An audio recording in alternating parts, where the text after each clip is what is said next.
Hello दोस्तों, कैसे हैं? आशा करते हैं आप सब ठीक होंगे। आज का कहानी है अधिकार नहीं बांटा करते, एक शिक्षाप्रद कहानियों। सत्यनारायण की कथा की सारी तैयार हो गई।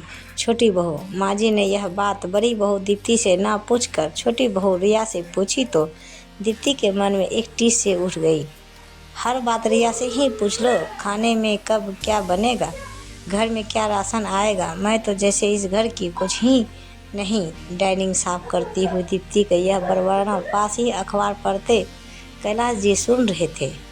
कुछ देर बाद वे दीप्ति से बोले, क्या हुआ दीप्ति, तुम्हारा मूड आज कुछ उखड़ा हुआ है?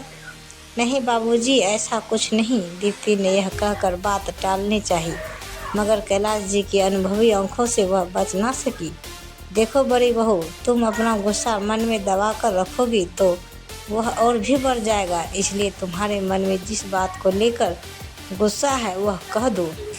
अपने ससुर जी की यह मधुर वाक्य सुन उसके मन का सारा गुब्बार शब्दों में फूट पड़ा। बाबूजी, आप लोग छोटी को सहने दे, सम्मान दे, इससे मुझे कोई परेशानी नहीं, लेकिन अगर मेरे सारे अधिकार ही उसे दे दो तो यह कहती हुई दीप्ति की आंखें सजल हो गई।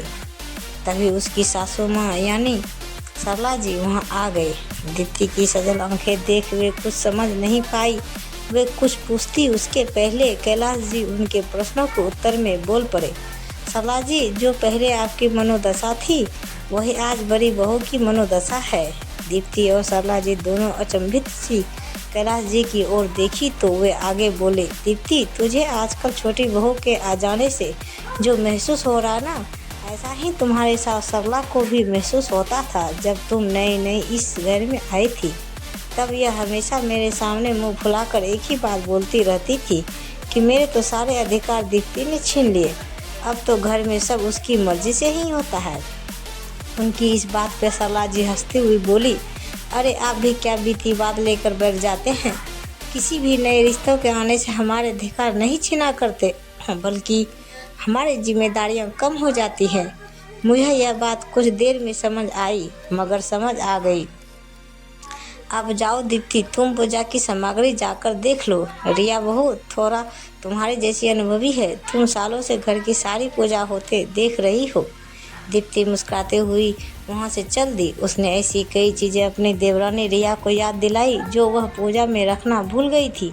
रिया भी बड़े प्रेम से वहाँ से उठकर पीछे की ओर बैठती हुई दीप्ति से बोली, दीदी, अब आप आगे आकर और भी चीज़ें ध्यान से देख लीजिए, कहीं मैं कुछ और भी तो नहीं भूल गई।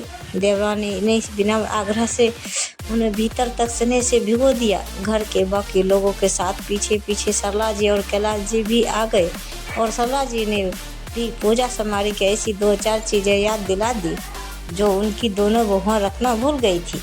कुछ ही देर में पंडित जी कथा के लिए आ चुके थे। वे कथा की सारी उत्तम व्यवस्था देखकर कैलाश जी की प्रशंसा करने लगे तो कैलाश जी पंडित जी से बोले, हमारे घर की सारी जिम्मेदारियां 3 जिम्मेदार और समझदार नारियों ने ले रखी है, तभी तो हमारे घर में हर चीज़ की तैयारी पूरी पुख्ता तरीके से होती है। अपने ससुर जी और पंडित जी की बातें सुनकर दीप्ति आज अपने छोटे बड़े रिश्ते पर गर्व का अनुभव कर रही थी। उसे वाकई यह लग रहा था कि रिया के आने से उसकी कितनी सारी जिम्मेदारियां कम हो गई है। अब दीप्ति को अपने मन में उठे कड़वे भावों पर बड़ा पछतावा हो रहा था। वह समझ गई थी कि नए रिश्तों के आने से जिम्मेदारियां बढ़ती है, अधिकार नहीं। तो ऐसे ही वीडियो देखने के लिए हमारे चैनल को सब्सक्राइब करें और वीडियो को लाइक ज़रूर करें। धन्यवाद। तो गाइस, मिलते हैं अगले वीडियो साथ, तब तक बाय बाय।